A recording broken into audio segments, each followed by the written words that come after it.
Welcome to sauce TV. నేను మీ అభిజిత్. ఉభయ తెలుగు రాష్ట్రాలను సృష్టి హాస్పిటల్లో జరిగినటువంటి ఘటన ఏదైతే ఉందో కలచివేస్తోంది. అసలు ఈ ఘటనకు సంబంధించి ఏ విధంగా జరిగి ఉండవచ్చు? కొంతమంది సరోగసి అని చెప్తుంటే మరి కొంతమంది డిఎన్ఏనే మారిపోయి ఉండొచ్చు అనేటువంటి అనుమానాలు వ్యక్తం చేస్తున్నారు. దీని మీద మనతో మాట్లాడేందుకు 30 సంవత్సరాల సుదీర్ఘ అనుభవం కలిగినటువంటి గైనకాలజిస్ట్, నెల్లూరులో ప్రముఖ గైనకాలజిస్ట్ డాక్టర్ యశోధర మనతో ఉన్నారు. వారితో మాట్లాడదాం. అసలు ఏం జరిగి ఉండొచ్చు తెలుసుకుందాం. నమస్తే మేడం. నమస్తే అండి. సృష్టి కేసుకి సంబంధించి మొత్తం కూడా చూస్తూ ఉన్నారు కదా, అసలు ఎగ్జాక్ట్గా ఏం జరిగి ఉండొచ్చు, హాస్పిటల్స్లో ఎలా జరిగి ఉండొచ్చు? సృష్టి కేసు అసలు లోపలేం జరిగిందనేది నాకు ఐడియా లేదు. సో బయట తెలిసిన ప్రకారము అంటే నాకు హాస్పిటల్లో ఇప్పుడు మనకు వచ్చిన వార్త వరకే కానీ నాకు పర్సనల్గా హాస్పిటల్ ఎలాంటిది అనేది పెద్దగా ఐడియాలే. సో నాకు మా కొలీగ్ డాక్టర్స్తో మాట్లాడితే నాకు తెలిసిన ఇన్ఫర్మేషను, సో వాళ్ళు మొదల నుంచి కూడా కొంచెం ఫ్రాడేను, వాళ్ళు అలాగే చేస్తుంటారు. ఆల్రెడీ ఒకసారి వాళ్ళ డిగ్రీని కూడా బ్లాక్ చేస్తున్నారు అని విన్నాను. సో డిగ్రీని బ్లాక్ చేసినా సరే ఏముంది, ఎవరికో ఒకళ్ళకి మబ్బి పెట్టేసి మళ్ళీ వాళ్ళ ఇష్టానికి వాళ్ళు చేస్తున్నట్టున్నారు. సో ఏ విధంగా వాళ్ళు సర్టిఫికేట్ మదర్ దగ్గర నుంచి ఏదో 35 lakhs తీసుకెళ్ళి వేరే ఇంకొక బేబీని తీసుకొచ్చి ఇచ్చారు అని. సపోజింగ్ వాళ్ళు వేరే బేబీని మీకు ఇస్తాము, సర్టిఫికేట్ మదర్ దొరకలేదు, మీది సక్సెస్ అవ్వలేదు, లేదా అబార్ట్ అయిపోయింది, సో ఏదైనా వాళ్ళకి చెప్పాలి. సో అంత ఫ్రాడ్ చేయాల్సిన అవసరం లేదు. సపోజింగ్ వాళ్ళు నీతిగానే వాళ్ళ దీన్ని జైగోట్ని తీసుకొచ్చి సర్టిఫికేట్ మదర్లో పెట్టారు, ప్రాబబ్లీ అబార్షన్ అయి ఉండొచ్చు, లేదా 9th month వరకు వచ్చి డెత్ అయి ఉండొచ్చు. అది చెప్పేదానికి ఇట్లా రెండో సర్టిఫికేట్ అంటే వాళ్ళకి పే చేయాలా అనే ఉద్దేశంతో వీళ్ళు ఇట్లా చేస్తుంటారు. ఇప్పుడు ఎగ్స్ కానీ ఇవన్నీ తీస్తే ఒకటే జైగోట్ రాదు, వస్తాయి కొంచెం రీజనబుల్ అమౌంట్లో వస్తాయి. సో అది కాకపోతే ఇంకొక సర్టిఫికేట్ మదర్ 35 lakhs తీసుకున్నప్పుడు సర్టిఫికేట్ మదర్స్ని తీసుకురావడం పెద్ద కష్టం కాదు. మోర్ సో ఇప్పుడు అసలు బ్యాన్ చేస్తున్నారు certificate mothers within blood relation తప్పిస్తే బయట వాళ్ళని పెట్టేదానికి లేదని. ఎందుకంటే మేము ఐవీఎఫ్ సెంటర్ స్టార్ట్ చేసినప్పుడు కూడా ఇనీషియల్ ఫేజెస్లో డోనర్స్ అంటే ఎగ్ డోనర్స్ కింద బెంగళూరు నుంచి వచ్చేవాళ్ళు. సో దానికి ఒక బ్రోకరేజ్ ఉందంట. సో వాళ్ళకి మనీ పే చేస్తే వాళ్ళు వెళ్ళి ఎక్కడి నుంచో మనుషులు పట్టుకొచ్చి అన్ని సర్టిఫికేట్స్ అన్నీ తీసుకొని వచ్చి వాళ్ళు వచ్చి ఇస్తారు. సో ఇది మరీ నాకు విచిత్రంగా అనిపించింది. సో ఇలాంటి బ్రోకరేజెస్ కూడా ఉంటాయని. మళ్ళీ నా ఫ్రెండ్ ఒక అమ్మాయి ఢిల్లీలో ఉంటే ఆ అమ్మాయి చెప్పింది, వాళ్ళ హాస్పిటల్కి వెళ్తే హాస్పిటల్ అంతా ఖాళీగా ఉంది, పెద్ద హడావిడి ఏం లేదు వాళ్ళ హాస్పిటల్లో. బట్ ఆ అమ్మాయి ఈరోజు వేసిన బట్టలు ఇంకొక రోజు వేయదు, ఈరోజు వేసిన డిజైన్ ఇంకొక రోజు వేయదు. సో చాలా పాష్. వాళ్ళ హాస్పిటల్ వాల్స్ అన్నీ కూడా ఎట్లా ఇవి చేశారంటే ఆక్రిలిక్ అట్లా ఏదో ఒక మెటీరియల్ ఉంది. సో అది ఓన్లీ ఫర్ టేబుల్స్ అట్లా చేసుకునేదానికి అది చాలా కాస్ట్లీ అని చెప్పి మాకు ఏదో చిన్న రిపేర్లకు చేసేటప్పుడు చెప్పారు. అయినా అంత కాస్ట్లీ అవుతుంది ఎందుకులే అనుకుంటే ఆ అమ్మాయి మొత్తం వాల్స్ కాట్స్ మొత్తం అవి చేసి ఎంత కాస్ట్లీగా చేసి పెట్టిందో. అమ్మో ఎంత కాస్ట్లీ అవుతున్నాయి, ఎట్లా చేశారు మీరు అంటే అంతే కదా, ఇది నాకు అక్రాస్ వరల్డ్ వస్తారు కదా, సో వాళ్ళకి అంత స్టైల్గానే చేయాలి కదా అని చెప్పి బాబోయ్ అనుకున్నా. సో ఇప్పుడు ఇవన్నీ ఏంటంటే అక్రాస్ ద గ్లోబ్ వచ్చి ఇవన్నీ ఇల్లీగల్ ఇవిగానే జరిగిపోతున్నాయి. సో అందుకని వాళ్ళకి అంత ఈజీ మనీ వస్తుంది. సో ఇప్పుడు ఇంతమంది ఇన్ని సెంటర్స్ పెడుతున్నారు. మీరు చూడండి, ఇన్ఫర్టిలిటీ సెంటర్స్ అని ఎక్కడ పడితే అక్కడ ఉబ్బడిదిబ్బడిగా పెట్టేస్తున్నారు.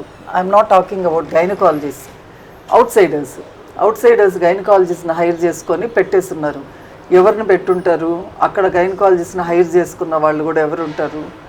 ఏదో అప్పుడప్పుడే రిలీజ్ అయిన వాళ్ళు, ఎంతో కొంత తక్కువ జీతం ఇస్తే ఉంటామనే వాళ్ళకి, లేదా నెక్స్ట్ వాళ్ళు ప్లాన్ ఉంటే ట్రైన్ అయ్యేదానికి ఉండేవాళ్ళు ఉంటారు.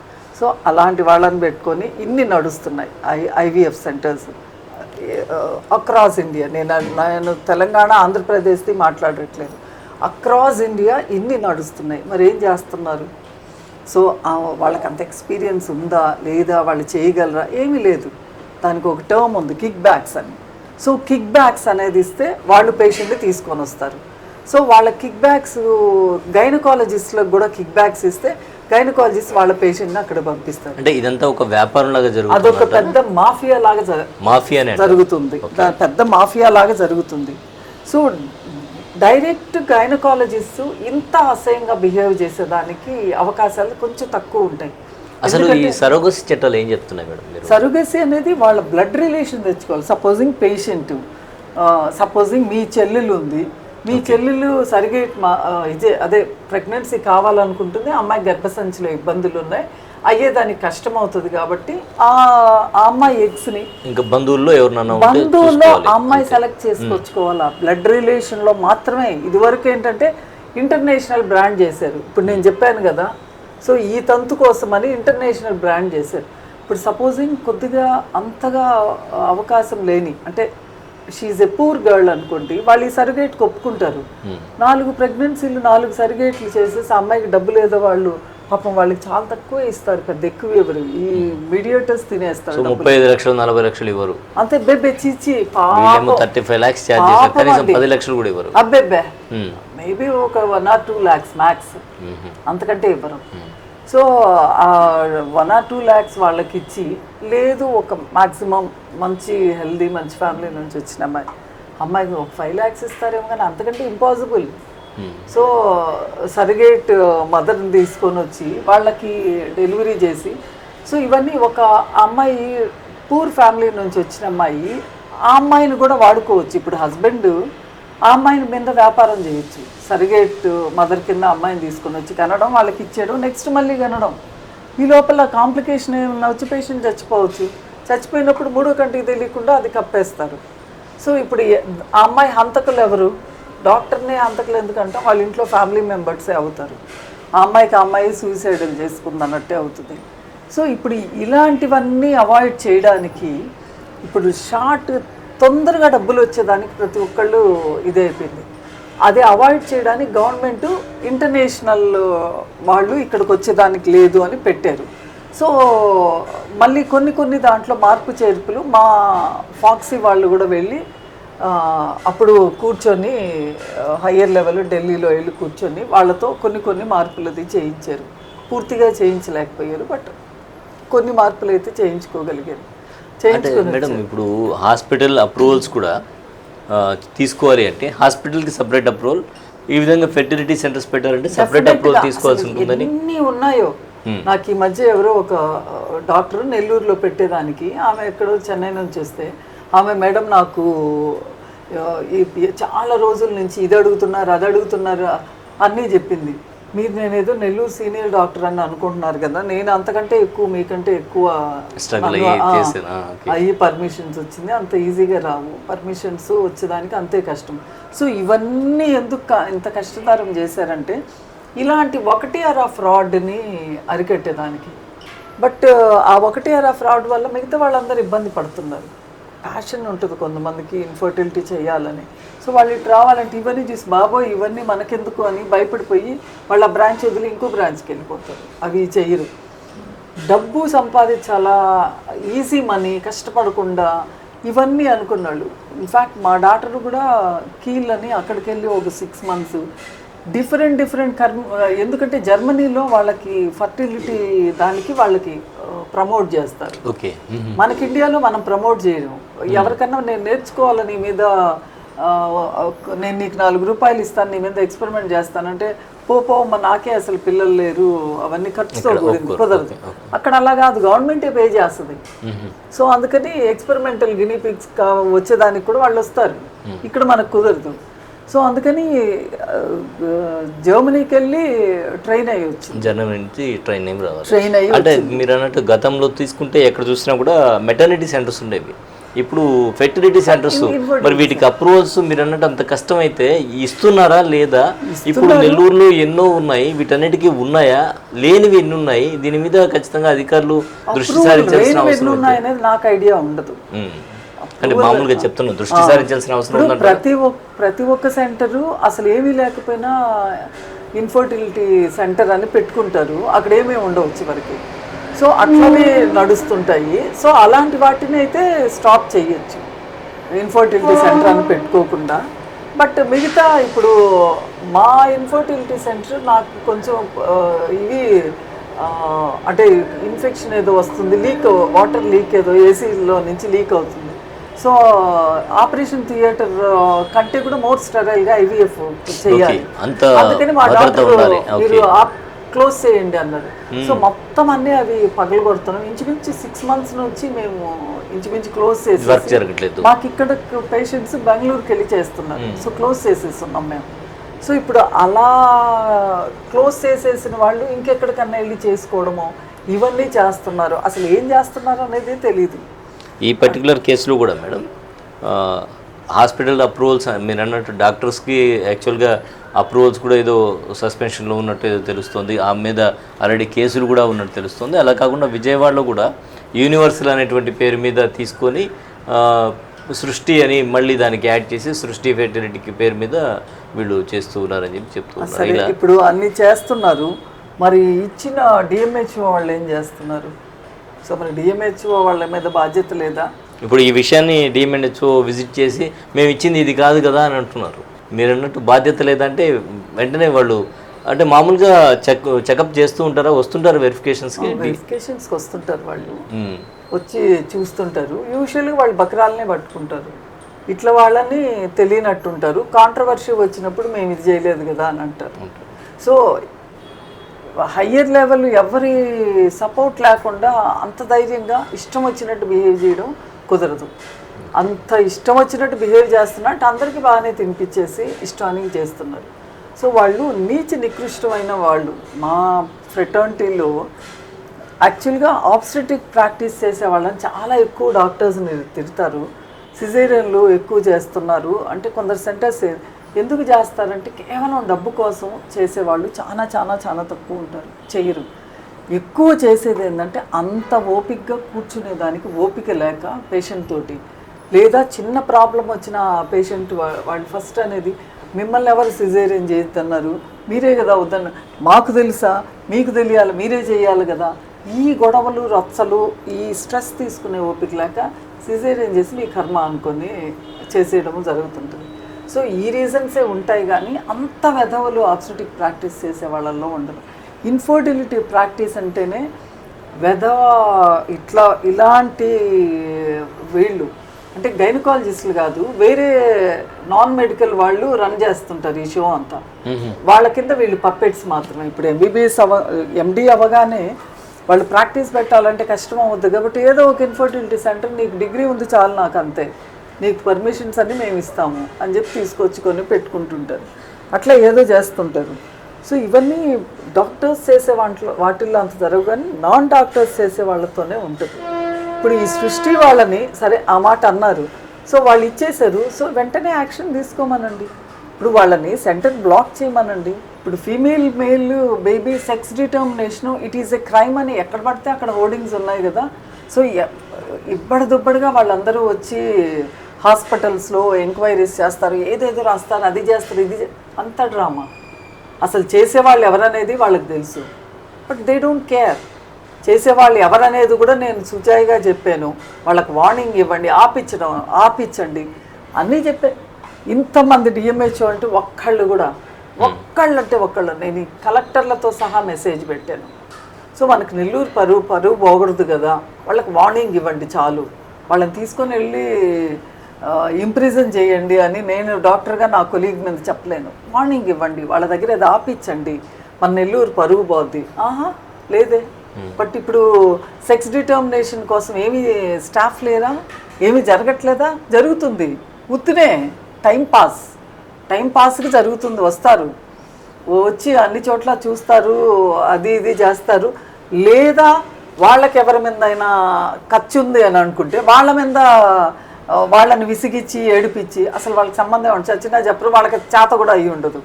అలాంటి సెంటర్లను కూర్చొని ఏడిపిస్తారు కానీ అసలు నిజంగా జరిగే సెంటర్లో ఏమీ చేయరు. రైట్ మేడం, ఇక్కడ సృష్టి సెంటర్ గురించి మాట్లాడుకుంటే ఇప్పుడు ఇక్కడ డిఎన్ఏ మారిపోతే ఇటువంటి సెంటర్స్లో వీళ్ళు చేసేటువంటి ప్రయోగాలనే ఎందమ్మా వీటిని అంటే చేసేటువంటి టెస్ట్ బేబీ సెంటర్స్లో జరిగేటువంటి దీంట్లో ఒకవేళ డిఎన్ఏ మారిపోతే పరిస్థితి ఏంటి? వాళ్ళు చెప్పాలి కదా, డిఎన్ఏ పరీక్షలు విషయంలో డిఎన్ఏ మేము అడిగాము, వాళ్ళు టెస్ట్ చేయించలేదు డాక్టరు, తర్వాత మేము హైదరాబాద్లో ఢిల్లీలో ఇక్కడ చేయించాము, ఢిల్లీలో చేయిస్తే ఇది బయటపడింది అని. సో ఇలా టెస్ట్ బేబీస్ని ఇచ్చేస్తారు, మీ బేబీని అని ఎవరో బేబీని ఇచ్చేస్తారు, వీళ్ళు తీసుకెళ్తారు, పెంచుకుంటారు. ఒక 10 ఏళ్ల తర్వాత 15 ఏళ్ల తర్వాత బయటపడుతుంది ఈ విషయం. తర్వాత ఆ బేబీ పరిస్థితి ఏంటి, తల్లిదండ్రుల పరిస్థితి ఏంటి, వాళ్ళ మమకారం పరిస్థితి ఏంటి?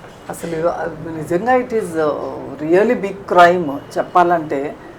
బట్ ఇలాంటి వాటికి ఎవరు సపోర్ట్ లేకపోతే చేయలేరు కదా. సో ఎవరు సపోర్ట్ చేస్తున్నారు, ఏం సపోర్ట్, నాకు అంత అవగాహన లేదు కానీ డెఫినెట్గా కానీ యాక్చువల్గా ఇలాంటి వాళ్ళని చాలా నికృష్టమైన క్యారెక్టర్లు ఇలాంటివి, అలాంటి క్యారెక్టర్స్ డాక్టర్లు అన్ని చోట్ల క్రిమినల్స్ నికృష్ట క్యారెక్టర్లు అంటున్నారు, మా డాక్టర్లో కూడా ఉంటారు. సో పర్సంటేజ్ రీజనబుల్గా తక్కువ. సపోజింగ్ మీరు అదర్ డిపార్ట్మెంట్స్ తీసుకోండి, దాంట్లో చాలా ఎక్కువ ఉంటారు. అదర్ డిపార్ట్మెంట్స్లో 80% చాలా చండాల మనుషులు ఉంటే మా దాంట్లో 80% మంచివాళ్ళు ఉంటారు, 20% ఇంకా లెస్ దెన్ దట్ ఉంటారు. సో అందుకని మాకు స్టిల్ మా మెడికల్ ప్రొఫెషన్ రీజనబుల్ డీసెంట్ పీపుల్తోనే నడిచిపోతుంది. బట్ స్టిల్ ఇప్పుడు ఒకసారి నాకు ఒక కమిషనర్ ఉండి, మేడం ఫలానా డాక్టర్ అమ్మ మరీ ఎదవ మేడం, మీరు అన్ని ఇట్లా ఎదవ పనులు చేస్తుంది, మీరు ఎందుకు యాక్షన్ తీసుకోకూడదని ఒక కమిషనర్ స్థాయి ఆయన నన్ను అడిగాడు. నేను యాక్షన్ తీసుకోవాలి, నేను ఎవరిని అసలు యాక్షన్ తీసుకోవడానికి, నేనేదో residential welfare president, so what, మా గైనిక్ డాక్టర్స్కి అసోసియేషన్కి ఏదో, సో వాట్, నేను ఒక ప్రైవేట్ ఆర్గనైజేషన్, ప్రైవేట్ పర్సన్ని, నేను ఎలా యాక్షన్ తీసుకుంటాను? మేడం మినిస్టర్, అప్పట్లో మినిస్టర్, అప్పుడు మినిస్టరు ఆ అమ్మాయికి సపోర్ట్ చేసి వీళ్ళు వెళ్ళి ఆయనకి డబ్బులు ఇచ్చేసి చేస్తున్నారు మేడం, కాబట్టి మీరు ఎదుర్కోవాలంటే మీలాంటి పెద్దోళ్ళే రావాలి అని ఆ కమిషనరు నాకు ఆయన సొంతగా ఆయన నాతో చెప్పారు. మేడం మీరే ముందుకు వచ్చి చేయాలి. అసలు నా పని ఏంటి, నాకేమన్నా చేత అయితే నా డాక్టర్ పని కాక ఏదన్నా 10 మందికి ఉపయోగపడే ఏదో సర్వీస్ చేస్తాను, చెయ్యకూడదు కూడా. నేనెవరిని అసలు వాళ్ళని వెళ్ళి పట్టుకొని నువ్వు చేసేదానికి లేదు అని అడిగింది. మేడం మీకెవరు చెప్పారు అని అడుగుతారు. ఇంక నేనేం చెప్పాలి, వాళ్ళకే తండంగా చెప్పేవాళ్ళు నాకు చెప్పరా. సో నాకు ఇటువంటి వాళ్ళు ఒక 10 to 20% ఉన్నారు, ఎందుకు లేరు, ఉన్నారు. సరే ఉన్నారు, ఇదిగో వాళ్ళు చేస్తారు, వాళ్ళనే ఏదైనా వార్నింగ్ ఇవ్వండి అని చెప్దాం అనుకోండి, ఇస్తారా వీళ్ళు? ఎవరు? వాళ్ళ ఇంటికి వెళ్ళి మీ మీద కంప్లైంట్స్ వస్తున్నాయి, 4 రూపాయలు నాకు ఇవ్వండి అని తీసుకొని. సో ఒక సిస్టమే ఇలా పెద్దగా తయారైంది. ప్రాబబ్లీ మీరు అన్నట్టు ఈ సృష్టి డాక్టరు తెలంగాణలో మా గవర్నమెంట్ ఉంది కాబట్టి డిప్యూటీ సీఎం నాకు క్లోజే. సో మా అక్కడ లోకల్ డిప్యూటీ సీఎంకి ఆయనకు ఫోన్ చేసి నేను చెప్దాం అనుకుంటున్నాను, చెప్పే what is happening, because this is prestige for us, మా డాక్టర్ కమ్యూనిటీకి prestige. So how can she do that, ఎందుకు చేస్తుంది, దానికి ఎవరు హెల్ప్ చేస్తున్నారు, ఎవరు హెల్ప్ చేస్తున్నారు? ఆ ఎదవలందరినీ బయటికి తీసుకొని వచ్చి ఆ పెద్ద దీన్ని వాళ్ళందరినీ రుచి చేయడం కూడా వద్దు అనుకుంటే వద్దు. But stop her and punish her in such a way. ఆ అమ్మాయి అంటే ఆ అమ్మాయి కాదు, చాలా పెద్ద అనే విన్నా, డాక్టర్ నమ్రత.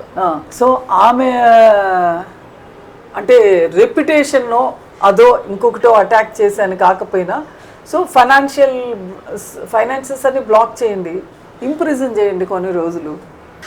ఏమంటారు ఇప్పుడు డాక్టర్స్ ఇవి చేస్తే, so you are prone imprison, ఒక రోజు చేసినా తీసుకొని వచ్చి బెయిల్ ఇంప్రిజన్ చేస్తారు, అంత భయం ఉంది అంటే మారుతారు. సో ఇప్పుడు డాక్టర్స్ సపోజింగ్ ఎవరో సెంటర్స్ వాళ్ళు చేస్తున్నారు, మా డాక్టర్లే అప్పుడే పాస్ అయ్యి ఎండీలు ఫ్రెష్గా వస్తారు, వాళ్ళకి ఏమీ తెలీదు.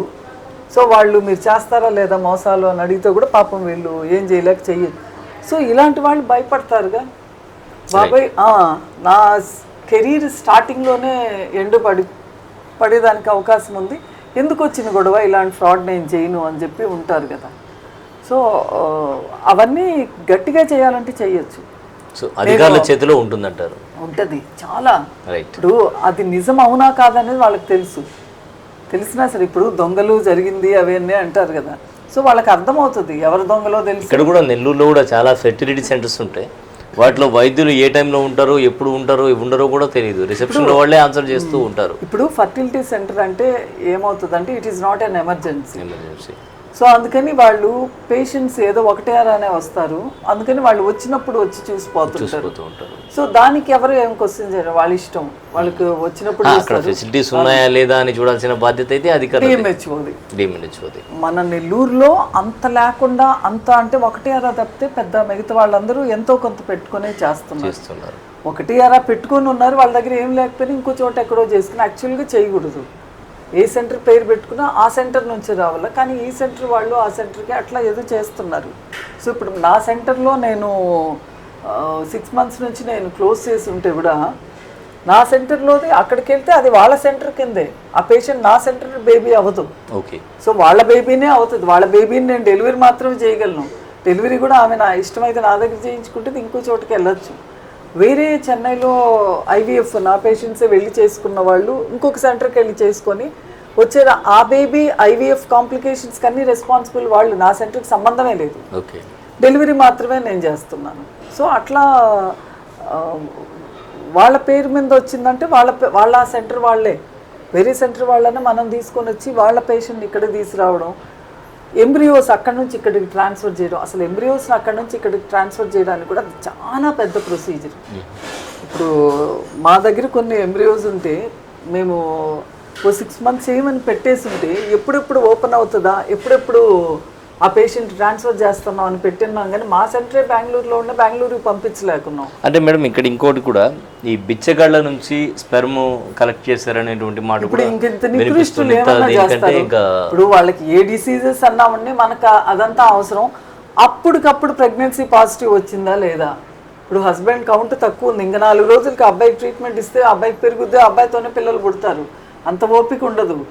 సో డోనరు వాళ్ళకి చెప్పి చేస్తారో చెప్పకుండా చేస్తారో, ఆ డోనరు అని తీసుకొచ్చి ఎక్కడెక్కడ తీసుకొని చేసి అట్లా చేస్తుంటారు. సో ఇలా ఇంత ఇబ్బడిదిబ్బడిగా ఇలా జరుగుతున్నాయే కాబట్టే మీరు ఎక్కడన్నా చూడండి, ఏ కాన్ఫరెన్స్ అన్నా చూడండి, ఏదన్నా చూడండి, మొత్తం ఇన్ఫర్టిలిటీనే. ఎంతమంది ఇప్పుడు నెల్లూరులో ఎన్ని ఇన్ఫర్టిలిటీ సెంటర్స్ ఉన్నాయి, ఎన్ని మెటర్నిటీ, 200 హాస్పిటల్స్ ఉన్నాయి అనుకుంటే గైనకాలజిస్టే మాకు ఇంచుమించు ఉన్నారు, ఒక 150 మా మెంబర్షిప్ తీసుకున్న వాళ్ళు ఉన్నారు. కానీ వాళ్ళు ప్రాక్టీస్ చేసే ఉంటారు, 200 మెంబర్స్ ఉంటే అందులో ఐవీఎఫ్ దాకా ఉన్న వాళ్ళు ఒక 10-15 మంది ఉంటారు, అంతకంటే లేదు. మిగతా వాళ్ళందరూ ఆబ్స్టెటిక్ ప్రాక్టీస్ చేసే వాళ్ళే ఉన్నారు. బట్ ఫార్మా కంపెనీ డిక్టేట్ చేసేది ఇన్ఫర్టిలిటీ సెంటర్ వాళ్ళదే ఉంటుంది. ఫార్మా కంపెనీ వాళ్ళే డిక్టేట్, ఎందుకంటే అన్ని మెడిసిన్స్ అన్నీ కూడా యాంటీ ఆక్సిడెంట్సే ఉంటాయి మెజారిటీ. సో అవన్నీ, సో మొత్తం అంతా ఉంటుంది. ఎలా ఉంటుంది ఇది నెల్లూరు విషయం కాదు, ఎందుకంటే టోటల్గా చెప్తున్నారు. ఎందుకంటే ఇన్ఫర్టిలిటీ నేను మరీ అంత ఎక్కువ ఇన్ఫర్టిలిటీ ఫోకస్ చేయకపోయినా సరే, సో టోటల్ ఓవరాల్ ప్రాక్టీస్ నాకు బాగానే ఉంటుంది, నాలెడ్జ్ ఉంది కాబట్టి మేము మీ దగ్గరకు వచ్చాము. ఓవరాల్ ఇది ఉంటుంది కాబట్టి ఫార్మా కంపెనీస్ మేమేం చెప్తే వాళ్ళు వింటారు. ఇప్పుడు పీపీసీ రామచంద్రారెడ్డి హాస్పిటల్ వాళ్ళకి ఒక సర్వీస్ ఓరియంటెడ్కి పోతారు, వాళ్ళకు ఒక గ్రిప్ ఉంది. సో ఇప్పుడు నాకు ప్రాక్టీస్ పరంగా నాకు గ్రిప్ ఉంది, ఇప్పుడు అండాల్లో ఉంది, ఆమెకు ఒక గ్రిప్ ఉంటుంది, పద్మప్రియ వాళ్ళకి గ్రిప్ ఉంటుంది. సో అట్లా కొంతమంది డాక్టర్స్ కొంచెం ఒక ప్రాక్టీస్ ఉంది కాబట్టి మాకు కొంచెం గ్రిప్ ఉంటుంది వాళ్ళ మీద. అసలు అవుట్ సైడ్ వేరే వాళ్ళ చోట అయితే ఓన్లీ ఇన్ఫర్టిలిటీ డాక్టర్స్ గ్రిప్ ఉంటుంది, ఆబ్స్టెటిక్స్ ప్రాక్టీస్ వాళ్ళకి గ్రిప్ ఏముండదా, ఫార్మా మీద వాళ్ళు పట్టించుకోరు. ఎందుకు పట్టించుకోరు, ఇట్స్ ఆల్ మెడికేషను. సో వాళ్ళు విపరీతంగా డాక్టర్స్ మీద ఖర్చు పెడతారు. మొత్తం ఇన్ఫర్టిలిటీనే పెద్ద మాఫియా లాగా అయిపోయింది. సో వాట్ ఈస్ హ్యాపెనింగ్, నా రూల్స్ ఏం చేంజ్ అవుతున్నాయి కూడా నాకు తెలిసి ఉండదు. మా డాక్టర్ వచ్చి ఇది అవి చేసేదానికి వీల్లేదు, అది ఆపేసేయండి. సో అట్లా కొన్ని అవి సరిదేసి ఆపేయాలా అనేది కూడా మాకు పెట్టిన వెంటనే ఆపేశారు. మేము సెంటర్ పెట్టిన వెంటనే కొన్ని కేసులు చేసాం, వెంటనే ఆపేశారు అన్నారు, అందుకని అయిపోయింది. అందుకని నాకు సర్గసీ గురించి నాకు తెలీదు. సో సర్గసీ కావాలి అంటే ఏం చేసుకోవాలా అనేది బెంగళూరుకి వెళ్ళండి, ఇక్కడ చేయడానికి కుదరదు, మీకు లేదు కాబట్టి. అంటే ఇక్కడ లేదని కాదు, ఓన్లీ థింగ్ ఏంటంటే బ్లడ్ రిలేషన్. సో ఇప్పుడు అన్ని రూల్స్ అవన్నీ కూడా ఎంతవరకు ఉంది ఫీజిబిలిటీ, ఇంత ఎక్కువ లీగల్ థింగ్స్ నాకు అంత నాలెడ్జ్ లేదు, అందుకని మీరు అక్కడికి వెళ్ళండి నాకు అంత నాలెడ్జ్ లేదని పంపించేస్తాను. అంటే ఇట్స్ లీగల్లీ సర్గేట్, మదర్కి అయితే ఉంది సర్గేట్ అయింది, ఎంబ్రియోన్ ట్రాన్స్ఫర్ చేయడానికి మదర్కి చేస్తే ఏమవుతుంది, ఎవరికైనా చేయొచ్చు. బట్ ఎవరికి చేయొచ్చు ఎవరికి చేయకూడదు అనే లీగాలిటీ నాలెడ్జ్ నాకు అంతగా తొందరగా మారుతున్నాయి. రీసెంట్ చేంజెస్ గత 5-6 ఇయర్స్లోనే మేము పెట్టిన తర్వాత ఇప్పటికీ ఎన్ని మారాయో, ఎన్ని రూల్స్ మారాయి. ఎందుకంటే ఇలాంటి వాళ్ళు ఒకళ్ళు చేయడం మూలంగా మొత్తం సెంటర్స్ చెడ్డ పేరు వచ్చి అందరు ఇబ్బంది పడుతున్నారు. ఇప్పుడు సపోజింగ్ ఒక పేషెంట్ అనుకోండి, సో మాకు కూడా ఏమనిపిస్తుంది అంటే ఒక్కొక్కసారి అరే అమ్మాయికి మా వాళ్ళు ఎవరు లేరు, విపరీతంగా ఏడుస్తారు, మాకు ఎవ్వరు లేరు మేడం, రిలేటివ్స్ మాకు చెప్పడం ఇష్టం లేదు, సో మాకు మీరే సరిగేట్ అంటే ఇప్పుడు ఏంటంటే అంతే స్ట్రిక్ట్గా అంతే రఫ్గా we don't think with our heart, మనసుతో ఆలోచించకుండా బ్రెయిన్తో ఆలోచించి మనం ఇరుక్కుంటాం వీటిల్లో. ఎందుకు వచ్చినారు వచ్చు అని కుదరదు అని 100% చెప్తాం. ఒకవేళ నిజంగా మనసుతోనే ఆలోచించడం మొదలు పెడితే అయ్యో పాపం అడుగుతున్నారని ఎవరినైనా ఒకళ్ళని సర్గేట్ కింద చేసుకోండి అని మనం ఇట్స్ ఓకే, వాళ్ళు సర్గేట్ మీ ఇష్టం, మీరు మాట్లాడుకొని నువ్వేమి ఇస్తావో ఏదో చేసుకొని నాకు చేయడానికి అభ్యంతరం లేదు అని చెప్పచ్చు కొందరు డాక్టర్స్. పాపం ఇలాంటి వాళ్ళు కూడా సఫర్ అవుతారు, అలాంటి వాళ్ళ మూలంగా ఇలాంటి వాళ్ళు సఫర్ అవుతారు. ఇప్పుడు నాలాంటి వాళ్ళు ఏంటంటే బాబోయ్ ఎందుకు వచ్చిన గొడవ అని వదిలించుకొని కొందరు అట్లా ఆలోచించారు అనుకోండి, వాళ్ళు సఫర్ అవుతారు. అఫ్ కోర్స్ కాకపోతే రైట్ మేడం, చాలా విషయాలు చెప్పారు, ధన్యవాదాలు. సో మొత్తానికి ఏదైతే ఈ సృష్టి ఇన్సిడెంట్ ఉందో ఇది యావత్ అంటే ఉభయ రాష్ట్రాలని కాదు దేశాన్ని కూడా కదిలించినటువంటి పరిస్థితి. అందరూ కూడా వైద్యులు ఎవరైతే ఉన్నారో వాళ్ళందరూ కూడా సేవాభావంతో ముందుకెళ్ళాలి, కానీ కమర్షియల్గా ఇప్పుడు ఇన్ఫెర్టిలిటీ సెంటర్స్ ఏవైతే ఉన్నాయో మొత్తం కూడా ఒక మాఫియాలాగా తయారైపోయినాయి. దాంట్లో కొంతమంది డాక్టర్లే మంచిగా ఉన్నారు, కానీ మిగతా వాళ్ళ పరిస్థితి అయితే అత్యంత దారుణంగా ఉందని డాక్టర్ యశోధర గారు చెప్తూ ఉన్నారు. సో వైద్యుల్లో అలాగే దీనికి కారణం ప్రధానంగా తీసుకుంటే అధికారుల పర్యవేక్షణ అనేది ఉంటే మాత్రం ఇటువంటివి జరగవు. సో ఇటువంటివి జరుగుతూ ఉన్నాయంటే దీనికి కారణం అధికారుల నిరంతర పర్యవేక్షణ లేకపోవడం వల్లే ఇది జరుగుతోంది. జిల్లాలో కూడా ఏదైతే బేబీస్ గురించి ఇన్ఫర్మేషన్ చెప్పకూడదో పిఎన్డిటి యాక్ట్ ఉంటుంది, ఈ యాక్ట్ని పక్కన పెట్టి మరి బేబీ ఎవరు అనేది కూడా చెప్పేటువంటి సెంటర్స్ కూడా కొన్ని ఉన్నాయి, స్కానింగ్ సెంటర్స్. సో అటువంటి నిర్వాహకుల మీద కూడా చర్యలు తీసుకోవాలి. దీంట్లో డిఎంఎండ్హెచ్ఓ అధికారులు వెంటనే ఇటువంటి వాటి మీద స్పందించాల్సిన అవసరం ఉంది. అధికారుల పర్యవేక్షణతో మాత్రమే ఇటువంటివి అరికట్టేటువంటి అవకాశం ఉంది అని చెప్తున్నారు. ప్రధానంగా డిఎన్ఏ మారిపోతే నిజంగానే ఒకసారి అందరూ ఆలోచించాలి, తల్లిదండ్రుల పరిస్థితి ఏంటి. ఆ బిడ్డను పెంచుకున్న తర్వాత ఒక 10 ఏళ్ల తర్వాత 15 ఏళ్ల తర్వాత విషయం బయటపడి ఆ బిడ్డ మా బిడ్డ కాదు అని తెలిస్తే అప్పుడు ఆ తల్లిదండ్రుల వేదన అనేది మీరు ఆలోచించవచ్చు, ఆ బిడ్డ పరిస్థితి ఏంది ఆలోచించవచ్చు. సో ఖచ్చితంగా ఇటువంటి వైద్యులు ఎవరైతే ఉన్నారో వీరి మీద అయితే చర్యలు తీసుకోవాల్సిన అవసరం అయితే ఉంది. ఇది వాటి స్పెషల్ ఇంటర్వ్యూ. మరో ఇంటర్వ్యూలో మళ్ళీ కలుద్దాం. అంతవరకు సెలవు, నమస్కారం.